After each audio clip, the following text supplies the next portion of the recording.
The year was 401 BCE, and 10,000 Greek mercenaries marched along the Black Sea coast, their bronze spears glinting in the afternoon sun. Xenophon's men had survived Persian arrows and mountain blizzards, but nothing prepared them for what they discovered in the Pontic hills, wild honeycombs dripping from hollow trees, surrounded by pink rhododendron blooms.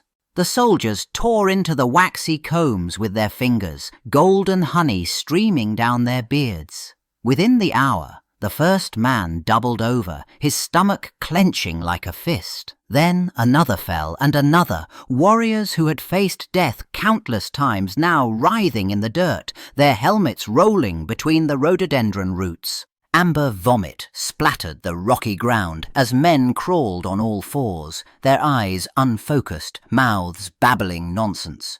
The general watched his disciplined phalanx dissolve into chaos. Some soldiers stripped naked and danced, others lay motionless except for violent trembling. By nightfall, 1,000 men littered the hillside like discarded dolls. The bronze helmets still gleamed where they'd fallen among the rhododendron roots, tarnishing slowly in the coastal humidity. Weeks had passed since the decimation, and the surviving Greek soldiers huddled around their fires, whispering of vengeful mountain spirits that had possessed their fallen brothers through tainted honey. Their commander scratched symbols into wet clay tablets, recording how men had thrashed like fish pulled from water, how their eyes had rolled white before the convulsions began. No one touched the waxy green leaves carpeting the abandoned bee nests, though flies still circled the crystallized honeycomb remnants. Down in the valley, a local herbalist turned a discarded branch between her weathered fingers, pink petals dropping onto her workbench. She pressed the leaves, sniffed their crushed essence, then set the specimen aside with a troubled expression.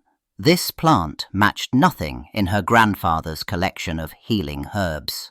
The tales reached King Mithridates VI through merchants who still shuddered at their memories, soldiers writhing like worms beneath Pontic skies, bronze armor clattering against stone.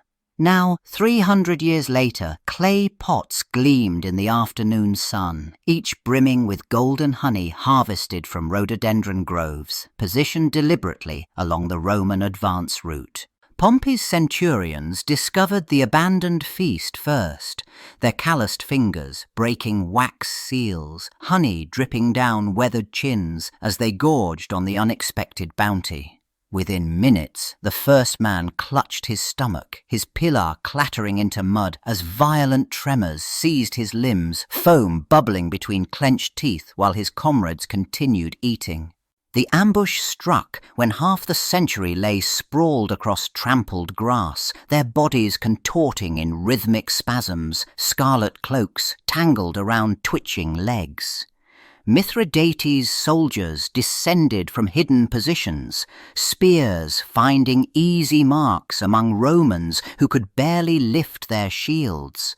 The battlefield transformed into a slaughterhouse by mere spoonfuls of tainted sweetness. The Roman centurion's fate echoed through merchant taverns from Byzantium to Sinope, transforming Mithridates' weapon into coveted contraband. Clay amphorae, their shoulders stamped with Pontic seals, began appearing in waterfront markets where spice traders haggled over saffron and pepper. The honey inside gleamed darker than Syrian varieties, its surface catching torchlight like molten bronze.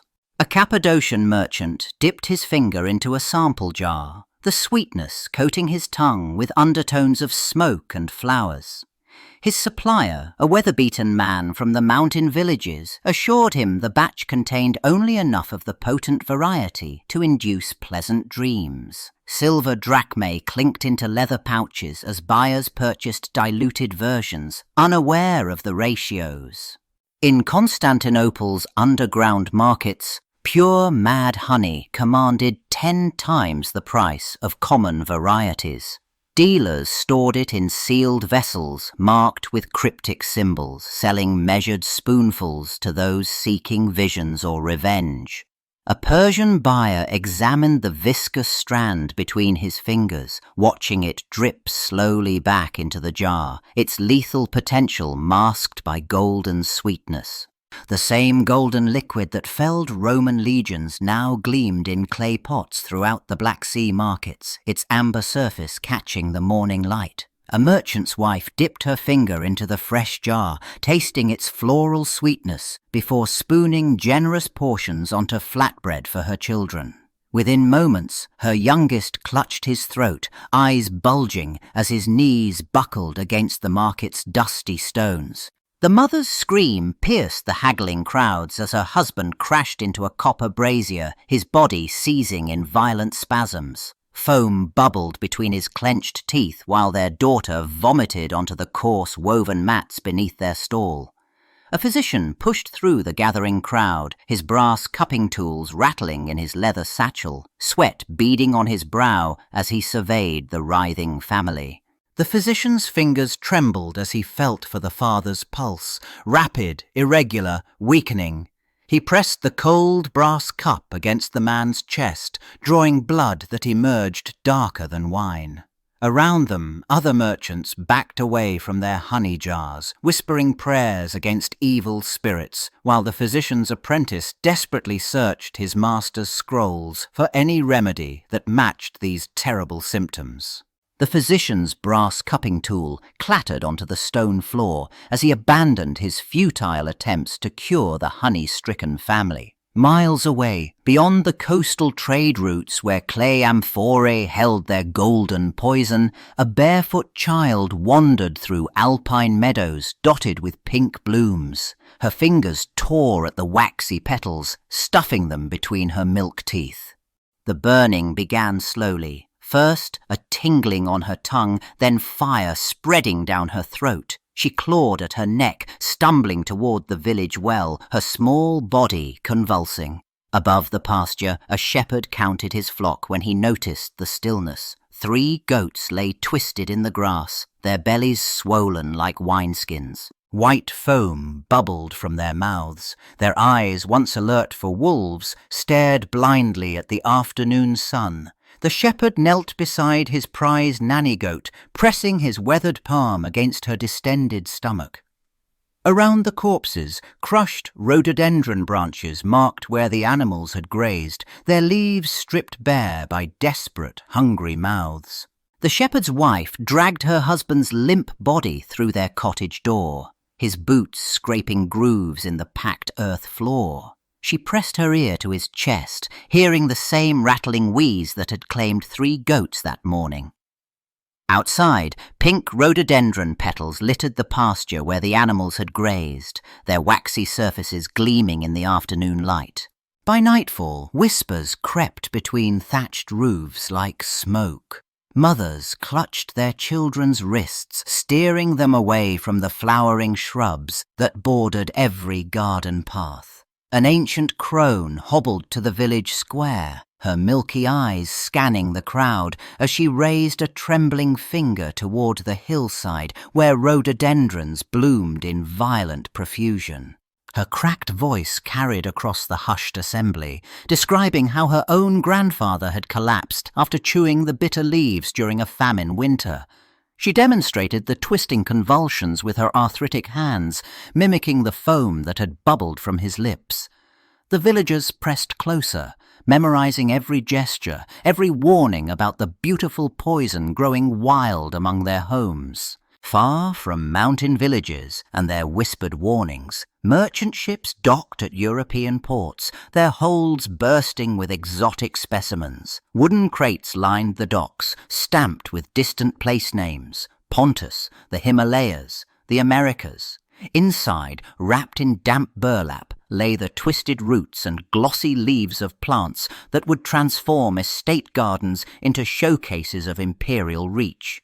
Lord Ashworth's head gardener, Thomas Wickham, pried open the latest shipment with iron-tipped fingers. The rhododendron's waxy leaves gleamed even in the dim afternoon light. He pressed soil around its roots in a terracotta pot, positioning it beside the orangery wall where morning sun would kiss its unopened buds. Such specimens commanded hefty sums, this one alone worth 3 months' wages.